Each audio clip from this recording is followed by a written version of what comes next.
ng ano sa traffic. Baka ma-traffic doon.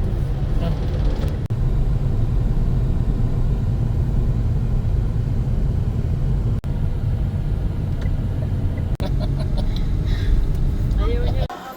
Pera. Isa perang QR.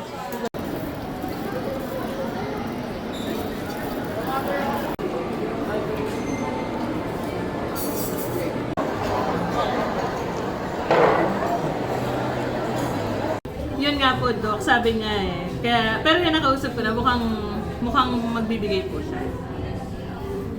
Ang kotse nito. Boom.